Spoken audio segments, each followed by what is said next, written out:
यदि कांटे तराजू यदि बात मिल जाए, हम बेनियत से तोला नहीं करते।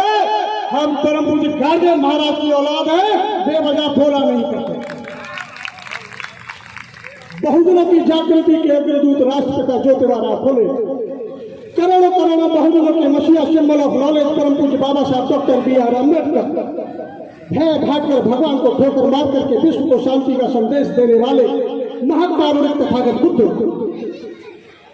और आधुनिक भारत में शोषित पीड़ित मजलूम गरीब की आवाज, उनके रहनुमा गार्जियन महाराज के चरणों में कोटि कोटि नमन। और नमन करता हूं इस बहुजन समाज में जन्मे समस्त गुरु वीर पुरुष वीर वीरांगनाएं, जिन्होंने अपनी जान की कुर्बानी देकर के इस बहुजन समाज को जिंदा रखा, उनके चरणों में कोटि कोटि नमन। आज गार्जियन महाराज के 150वें जन्मदिन के उपलक्ष्य में आयोजित कार्यक्रम तो सम्मानित मंच, कार्यक्रम में उपस्थित अतिथिगण, मेरी माताएं बहनाएं बुजुर्ग, मेरे हम उम्र साथी और इस देश के भावी भविष्य निर्माता प्यारे बच्चों, और मेरे साथ चल करके आए मेरे बड़े भाई CL जाटव जी, लक्ष्मण सिंह जाटव जी, नरेश वर्मा जी, और मुझे यहाँ आमंत्रित किया गया RD कनौजिया जी और पृथ्वी कनौजिया जी, सभी के लिए मेरा क्रांतिकारी जय भीम, नमो बुद्धाय, जय गार्गियन।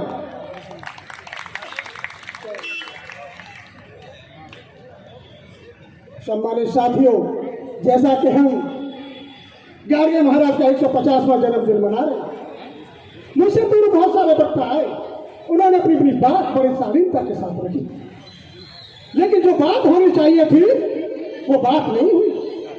क्योंकि गार्गियन महाराज का जो संदेश था वो सिर्फ और सिर्फ धोबी समाज के लिए नहीं था, वो संदेश था पूरी मानवता के लिए संदेश था। सम्मानित साथियों, जैसा कि आप जानते हैं, क्योंकि गार्गियन महाराज का जन्म आपको पता ही है, सभी लोग जानते हैं, बुद्धिजीवी लोग हैं, कि 23 फरवरी 1876 को सिरगांव में हुआ था। उनका जन्म एक धोबी परिवार में हुआ।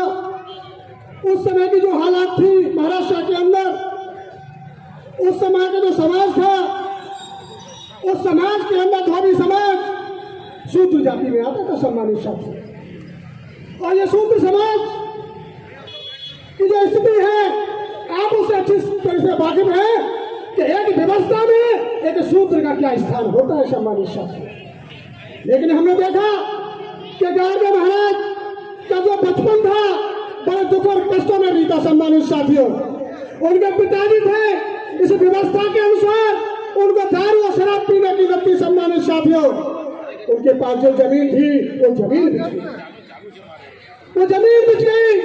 वो जमीन बेचने के बाद उनके जो पिताजी थे झिंगराज जी, उनको अपने साड़ू भाई के यहाँ ले गए कोतेपुर, और कोतेपुर में ही झिंगराज जी का देहावसान हुआ। बाद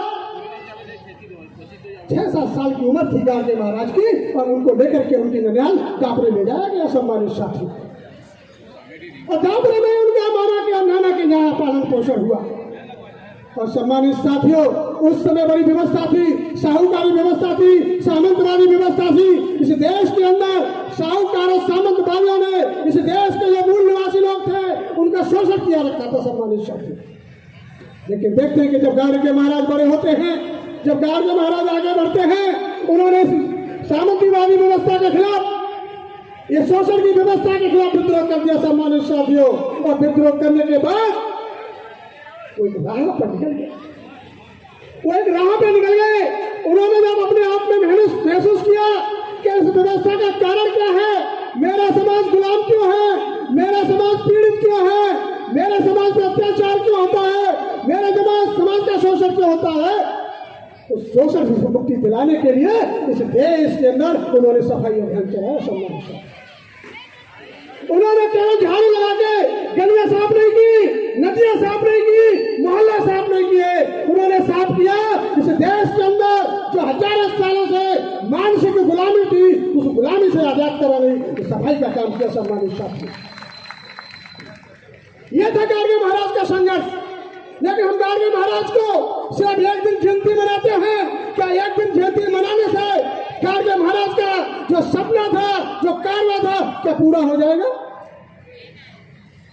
सिर्फ एक दिन मनाने से पूरा होने वाला नहीं है। और एक बात और मैं नोटिस कर रहा हूं, मैं अलीगढ़ से चल करके आपके बीच में आया हूं सम्मानित साथियों, मैं एक बात और महसूस कर रहा हूं कि गाड़गे महाराज की जयंती सिर्फ धोबी समाज ही मनाता है। जब तक इस देश के अंदर गाड़गे महाराज की जयंती सिर्फ धोबी समाज मनाता रहेगा, गाड़गे महाराज कभी महापुरुष नहीं बनता। क्योंकि महापुरुष की कोई जाति नहीं होती, महापुरुष का कोई धर्म नहीं होता। महापुरुष होता है, उसे हम जाति के दायरे में नहीं बांधते। हमने देखा है हमारा धोबी समाज उनको सिर्फ एक जाति तक सीमित रखना चाहता है। मेरे भोले लोगों समाज के सम्मानित साथियों, मैं आपसे हाथ जोड़ के विनती कर रहा हूं, जो गलती महाराज ने की, जो गलती चमारों ने की, वो गलती आप लोग मत करना सम्मानित साथियों। क्योंकि इस देश के अंदर बाबा साहब अम्बेडकर पैदा हुए और बाबा साहब अम्बेडकर ने इस देश के अंदर समस्त समाज के लिए काम किया, लेकिन कुछ जातियों ने सिर्फ उनको अपना तक बना लिया। दलितों के मसीहा, दलितों के रहनुमा, उन्होंने सिर्फ दलितों के लिए काम नहीं किया, उन्होंने काम किया पूरी मानवता के लिए काम किया। और वही काम किया गाड़गे महाराज ने। गाड़गे महाराज ने किसी जाति के लिए काम नहीं किया सम्मानित साथियों, गाड़गे महाराज ने काम किया पूरी मानवता के लिए काम किया था, पूरी मानवता के जागरूक करने का काम किया सम्मानित साथियों। लेकिन हम गाड़गे महाराज से संदेश नहीं ले पाए। अभी संचालक महोदय थे, उन्होंने स्टार्टिंग में एक बात कही, उन्होंने कहा कि किसी की आस्था को ठेस नहीं लगनी चाहिए। मंच के माध्यम से कोई ऐसी बात मत कह देना कि किसी की आस्था को ठेस लगनी चाहिए। अरे मेरे संचालक महोदय, उनकी आस्था इतनी कमजोर है कि एक वक्तव्य से आस्था कमजोर हो जाती है। अरे हमारी आस्था को देखिए, हजारों सालों से पीड़ित हैं, हजारों सालों से जुल्म सह रहे हैं, हजारों सालों से जागृति सह रहे हैं, हमारी आस्था का कुछ नहीं। इसलिए मैं कहना चाहता हूं कि किसी भी बात पर होती शिकायत हो तो हो जाए, जो थाना है करेंगे हम, हिमाकत हो तो हो जाए, न मनवादी अब मंजूर है हमको, जागरूक समाज हो मेरा, बगावत हो तो हो जाए। सम्मानित साथियों, गाड़गे महाराज से हमने क्या सीखा? सिर्फ जयंती मना ली, आरती की, अगरबत्ती लगाई, चले गए। जब तक किसी महापुरुष से आप उनसे प्रेरणा नहीं लेंगे, उनके विचारों को आत्मसात नहीं करेंगे, उनके बताए हुए रास्ते का अनुसरण नहीं करेंगे, तो महापुरुष खत्म हो जाता है। क्योंकि महापुरुष जिंदा रहता है विचारधारा से, और विचारधारा का जब तक प्रचार प्रसार न हो, आदान प्रदान न हो, तो विचार मर जाता है। और जिस दिन विचार मर जाता है उस दिन महापुरुष मर जाते हैं। सम्मानित साथियों, बहुत बहुत साधुवाद देता हूँ मैं मानवर काशीराम जी को, जिन्होंने हमें गाड़गे महाराज से परिचित कराया। सम्मानित साथियों, बहुत बहुत साधुवाद देता हूँ उस वीर पुरुष को, उस बहुजन नायक को, कि जिन्होंने भारत के समस्त महापुरुषों से हमको परिचित कराया। अभी बात आ रही थी कि हाथ पर रोटी रख के खाओ, लेकिन अपने बच्चों को जरूर पढ़ाओ।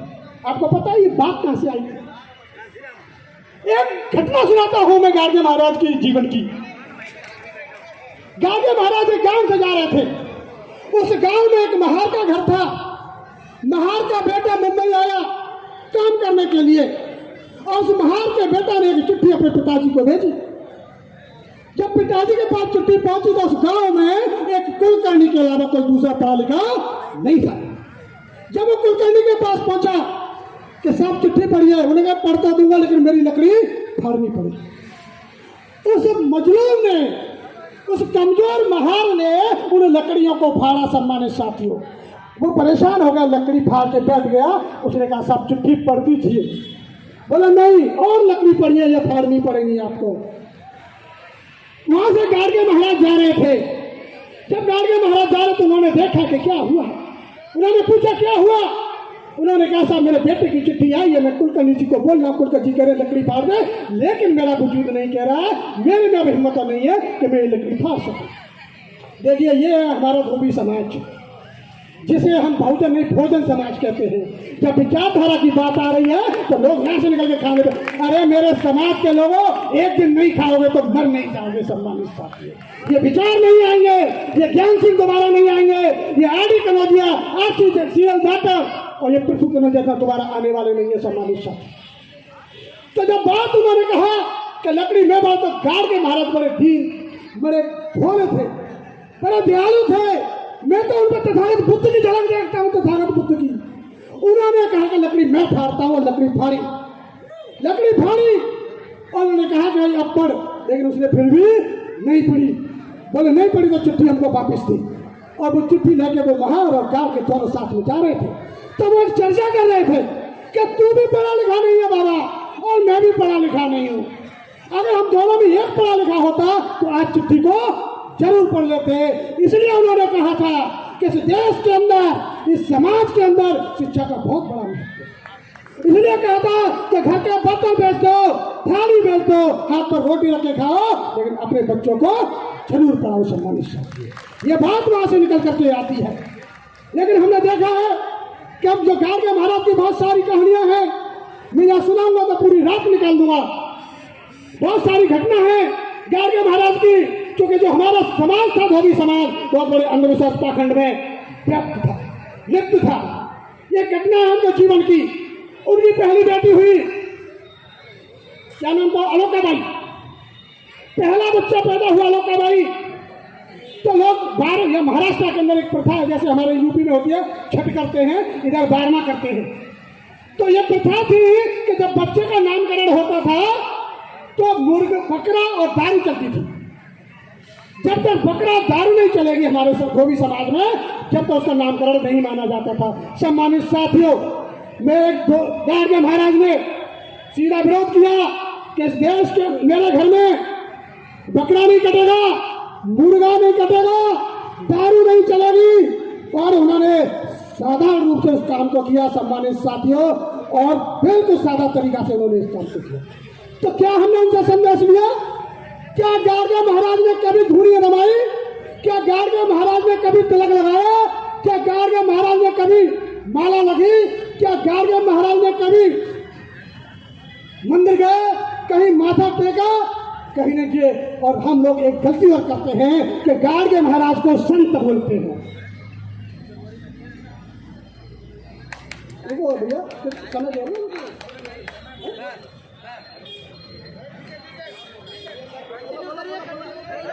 चलिए भाई साहब सुनो, अगर आप ही थोड़ा सा मैं बता देता हूँ, अगर अच्छा नहीं लग रहा हो तो कोई बात नहीं है भाई, कंक्लूड कर लो। टाइम तो मैं पहले ही बोल रहा था कि टाइम मैंने पहले ही बात की थी उनसे। चलिए कोई बात नहीं। कहानी कहाँ चल रही थी?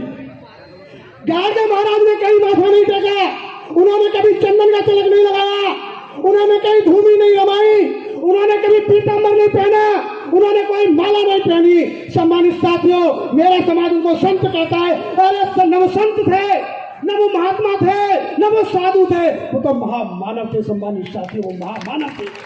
संतों ने कहा कि तू मेरी पूजा कर, तुझे मुक्ति मिल जाएगी। तू मंदिर में जा, तुझे मुक्ति मिल जाएगी। तू भजन कर, तुझे मुक्ति मिल जाएगी। लेकिन नहीं सम्मानित साथियों, मेरे गाड़गे बाबा ने दीन दुखियों की, मजलूमों की सेवा की, मानवता के लिए सेवा की, इंसानियत के लिए सेवा की, और इससे बड़ा कोई धर्म हो ही नहीं सकता। सम्मानित साथियों, गाड़गे महाराज का सबसे बड़ा धर्म था इंसानियत, मानवता, भाईचारा। ये था मेरे गाड़गे महाराज का जो संकल्प था। सम्मानित साथियों, चूंकि इशारा कर रहे हैं, लेकिन मेरी जो बात है अभी अधूरी रह गई। मैं ज्यादा समय नहीं लूंगा, 2 मिनट लूंगा बस। जब अभी ये पूर्व वक्ता बोल करके गए, उन्होंने कहा कि बाबा साहब अम्बेडकर के गाड़गे महाराज चौथे गुरु थे।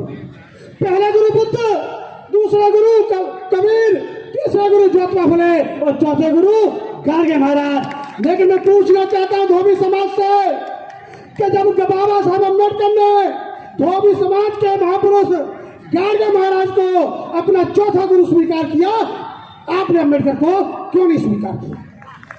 कितने लोग बैठे हैं, हाथ उठा के बताइए जिनके घर में बाबा साहब अम्बेडकर की तस्वीर है। कितने लोग हैं जो बाबा साहब अम्बेडकर की जयंती मनाई जाती है या उनके कार्यक्रम मनाए जाते हैं, नए परिवार शामिल होते हैं? कितने लोग हैं आप? ये गलती मत करिए। महापुरुष में पहले बोल चुका था, महापुरुष की कोई जाति नहीं होती। और ये केवल गाड़गे का जन्म, गाड़गे महाराज का जन्मदिन नहीं मनाए, आपका अम्बेडकर जयंती मनाए, रैदास जयंती मनाए, फुले की जयंती मनाए, साहू की जयंती मनाए, पेरियार की जयंती मनाए, जगदेव प्रसाद कुशवाहा की जयंती मनाए, ललन सिंह यादव की जयंती मनाए, चोखा मेला की जयंती मनाए। बहुजन समाज में जितने भी सतगुरु महापुरुष पैदा हुए सबकी जयंती मनाए। समाज का निर्माण करना है, बहुत पीछे हट जाओ, बहुत पीछे रह जाओगे। मैं चेतावनी दे रहा हूं आपको। क्योंकि आपका कोई नेता तो नहीं है, चमारों के नेता है, यादवों के नेता है, जाटों के नेता है, गुजरों के नेता है, धोबियों का कोई लीडर नहीं है। धोबियों का कोई लीडर नहीं है। अगर तुम्हारा कोई लीडर नहीं है तो फिर किसी की लीडरशिप की स्वीकार कर लीजिए, समाज का निर्माण करिए। जब तक हम बहुजन नहीं बनेंगे एक एक करके तोड़ दिए जाओगे। क्योंकि हमने बाबा साहब की बात की, बाबा साहब को उन्होंने गुरु माना, तो हमें भी बाबा साहब को मानना चाहिए था। और ये बात सत्य है, ये बात बिल्कुल सत्य है सम्मानित साथियों, कि बाबा साहब और गार्गे महाराज का एक अटूट रिश्ता था, एक अटूट रिश्ता था। मुझे बाबा जब गार्गे महाराज बीमार थे और बाबा साहब अम्बेडकर को दिल्ली जाना था, उनको जैसे पता चला वो सीधे दादर आए और जाकर के गार्गे महाराज से मिले। गार्गे महाराज ने कहा, अरे आपका समय तो बहुत कीमती है। उन्होंने कहा कि आपका समय तो बहुत कीमती है। उन्होंने कहा मेरा समय आपसे ज्यादा कीमती नहीं है। तो जब गार्गे महाराज को उन्होंने गुरु माना तो हमें भी बाबा साहब अम्बेडकर को अपने दिल में बसाना चाहिए। सम्मानित साथियों, समय का कम है, बहुत भावना लेकर के आया था, बहुत सारे टॉपिक लेकर के आया था, बहुत सारी बातें थी गार्गे महाराज की। अब उनके जीवन के बहुत सारे संदेश थे जो मैं आपको देना चाहता था, लेकिन समय अभाव के कारण मैं आपको नहीं दे पाया। तो लाइनों के बाद बहुत अंदर से भावना आ रही है, बहुत कुछ बोलूं, बहुत कुछ अंदर से निकलूं, लेकिन संचालक का और वक्ता वही होता है जो संचालक का सम्मान करे। दो लाइनों के साथ मैं अपनी विचार को विराम देना चाहता हूँ कि न तख्त चाहिए न ताज चाहिए, कि न तख्त चाहिए न ताज चाहिए, हमको तो हमारा जागरूक समाज चाहिए कि मंदिर तक पहुंचा देंगे बाबा की क्रांति को, कि मंदिर तक पहुंचा देंगे महापुरुषों के कारवा को। धोबी एकता मंच ट्रस्ट को तो आप सभी का साथ चाहिए। फिर कनौजिया को